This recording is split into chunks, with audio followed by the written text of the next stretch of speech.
Hello everyone, Frankie Day from Frankie Day Models. Okay guys, before we get started right here in this video, I'd like to wish everybody out there for a happy, safe Memorial Day weekend, and be careful out there, fellas.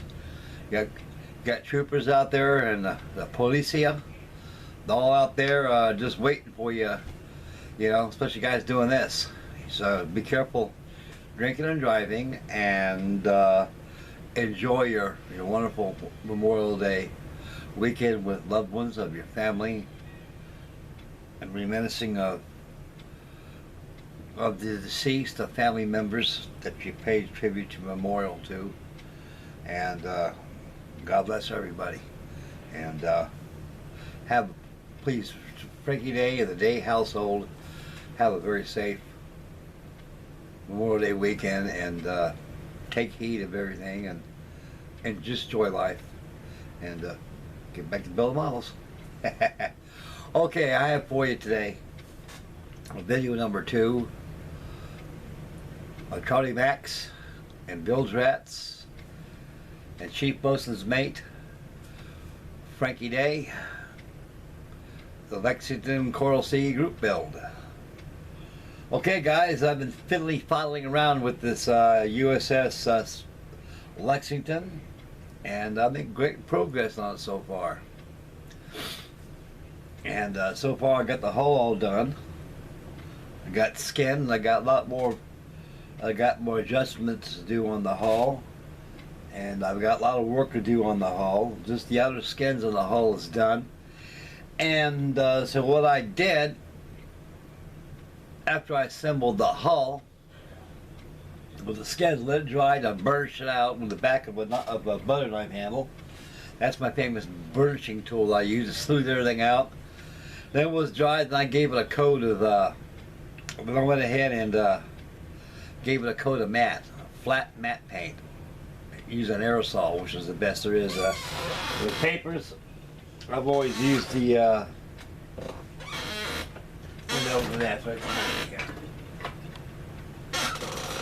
this is acrylic, and you can find this at Hobby Lobby or most hobby houses that sell crafts and paper goods and such. So you find these at Hobby Lobby. They retail for about $6 a can. Little pricey, but you get a lot out of it. And this is very important to use on paper. A lot of people say, well, Frankie, how come you got to use this on paper all the time? Why? We got to know. Well, answer is this. This preserves the printing on the paper. When these things are printed, when they get handled with your hands a lot, and with natural light sources around you, where they're not used to, it's like anything, it'll fade with time. It'll lose its luster. This right here will seal the printing and keep it from fading and keep it from coming off in your hands. And also strengthens the fibers in the paper and makes your model very, very hard. I used to use Aerogloss dope on it. Spray it down 50-50 with lacquer thinner and Aerogloss dope, and airbrush it on paper models, and makes it really hard. But this stuff is better, and it's more modern to use, and it's a lot more safer to use, and it don't smell that bad. You don't want to stink up the house with banana oil. Do the old school method like I used to. So right now, old school's got to get into the new school, and this is new school for me. And it works good for this, and it works good for me. So once that was applied to the hull, I went back and I made me some haze gray by using white, black, and little blue, and a hint of red. I mixed it real well until all the formulas completely mixed together quite well. I took a stipple brush. I dipped in the paint. I got all the excess on a rag, and I started doing random dry brushing on the hull. And the results came out very well, because I got pictures of the Lady Lex back in the 1930s when she was at Moore and Anchor in San Diego. And you can see the size of the ship with the fading of the gray. So this right here is 1930s configuration. we're gonna come over and take a look at this and show you how much you got done on it. What needs to be done to get it done. It's got to be a long ways before it gets done, believe it, guys. So I got a lot of stuff going your way. So at least let's try to make an attempt here. I got to get the Vietnam Huey chopper going, and I got to get those darn pilots sent off to Freddie so he can have them painted for me. I've been lazy lately because I've been working on models and doing housework and chores and such. You know, it kind of kept me away from a lot of things. But in my mind, I know it's got to be taken care of, so it will be done. Okay, let's swing around to starboard here, take a look at the mighty USS Lady Lex, and I'll explain a little history about her. There she is, you can see. Deck's not glued down, guys. It's not. It comes off, but right now I just lay it there and give you guys a little view how it looks like. It's about 36 inches long. This ship is about a good foot. It's about a good yard long. And we'll get a little closer right here, see if you can see what I'm talking about using the effects. You can see whether you look very closely, you can see the effects of the immersion of the grays. I'm going to make this thing a 2+2 model, a waterline model and a full hull model. The bottom hull is built separately from the top hull, as you see here. And I got holes I drilled on the bottom here, 2 holes. And I got wooden pegs that I'm going to epoxy in there in place. And I'm going to make sure it mates the hull, the bottom hull. That way, when I lay the hull down on top of the bottom hull, it'll be perfect. Now I want a waterline version. We'll put it on display as a seascape. Remove the bottom hull, lay it on your seascape, and there you go. So this is going to be a 2+2 build here. But it's going to be a long build. So this will be off and on for a while, so at least I got a good start here. This is the Lady Lex. This is how she looked before she was converted back in 1942. Actually 1941. Is when she went to a lot of refits. Refits was right here. They got rid of this here, made the deck more straight this way, flight deck, and they faired it in with metal, with steel, and this is how she looked back in the 1930s. With all those colorful biplanes on there, this thing is really going to spice up nice. Hull is pretty straight. I got to do a lot of adjustments right there, here and there on it. Because paper is, you got to adjust here and there, and it's tedious, but it works very well. Okay, that's as far as old Frankie Day got on the Lady Lex right here. And God, a face only a mother would love. Jesus. Okay, guys. That's as far as I got on the Lex right there. Now the F3F over here, I haven't done nothing on that, so I got to get turn 2 on that. So I got a few things I want to do on this before I knock off today on it and get turn 2 on the F3F. I'll get a picture posted on that too. Get a video posted on that. Okay, get back to the Lady Lex right here. Now Lady Lexington, it was two ships. There was Lexington and the Saratoga, were very identical sister ships. They were designed as battle cruisers. They were 840 feet long, these things were. These things were about a mere 30-40 feet shorter than the Titanic.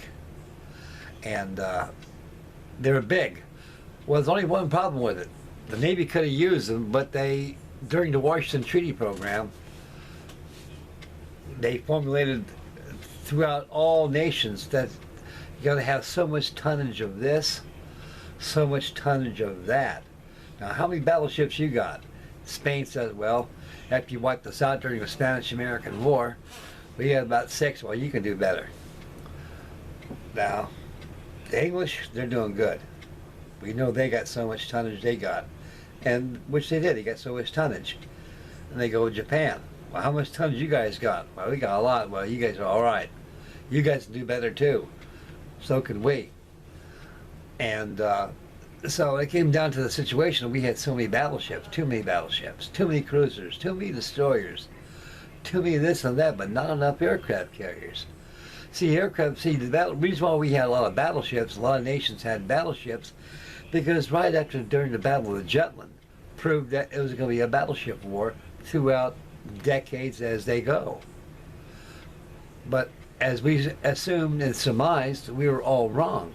The airplane was the kingpin now, and the aircraft carrier was its delivery. So the aircraft carrier was the queen of the oceans now. The battleships were no longer there because everybody thought it was going to be battleship wars fought on water only. Jutland was the last battleship war ever done. Also, between the Bismarck was kind of funny too, a little bit between that and the Hood, and the rest of them that were involved at the time. But I'm talking about a full big battleship war, World War I during Jutland. Admiral Jericho on the Iron Duke. Battleship war. All nations assumed that we'd be fighting battleships, but we didn't. Japan proved two things: that the aircraft carrier was the queen of the ocean and the airplane was the deliverer. And during the 1930s, the aircraft carrier was in experimental stages of using the various types of aircraft as they developed into better aircraft as time went by. During the Washington Treaty Program, said no more battleships. Well, what the hell we're going to do with these two big old huge battle cruisers? Well, I don't know. You guys figure it out and let us know. And they did. We'll convert them into aircraft carriers. They said, very well, that's very good. We can use more aircraft carriers. I think at the time we had during the USS Hornet, it was in its ways being built. It was launched probably very early 1942, right before the Doolittle raid. I'd say probably around January or February that the Hornet was launched in 1942.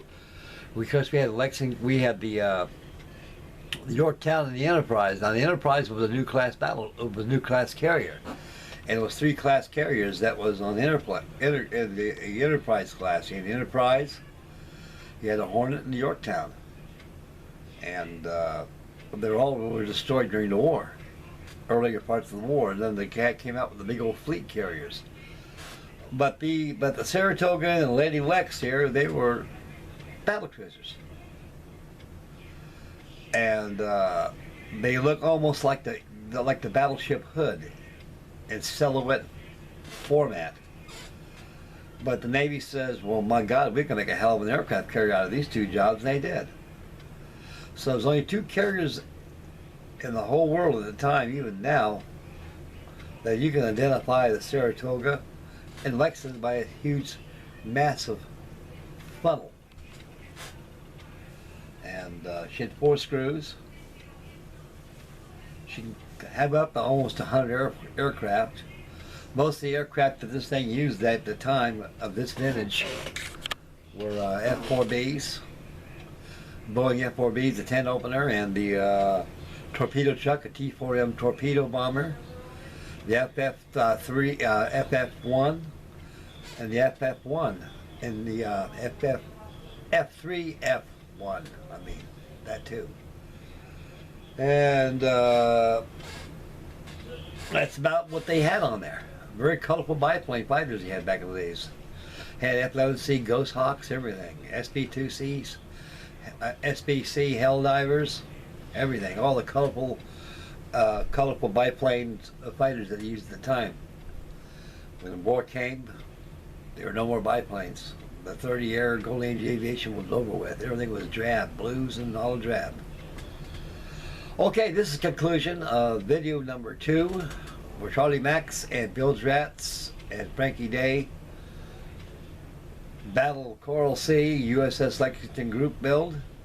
And I got 3 entries. I got the Trumpeter 1350. That'll be done after I get these 2 finished here. I'll start that one too as an entry. And the builds will follow.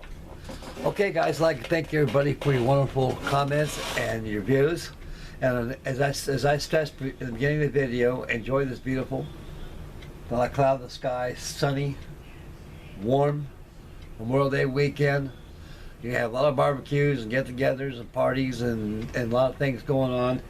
So, like, I can't stress anymore, guys. Please be careful with your drinking out there, because I kid you not, they're out there, boys, thicker than flies. And once they nail you, that's it. You don't want to get thrown in the brig. So enjoy the day, and when the day's over with, get back on the bench and start doing some model buildings. Like Stu says, get kick crazy. Okay, this is Frankie Day signing off. First, most importantly, always make Mama happy. Gotta make her happy. Happy wife, happy life, and be careful with your spending, and take care of your family, your babies, your children, everybody, and take care of yourselves, and stay focused on the road when you're driving, and watch your surroundings, spend wisely, and take care of yourselves, fellas. God love you guys. And the next video will probably be probably Tuesday next week. I'll have something for you. Something will be shaking your way. So stay tuned for that coming up. This is Frankie Day signing off. God bless you guys. I'm out of here. Bye, boys. Take care, gentlemen.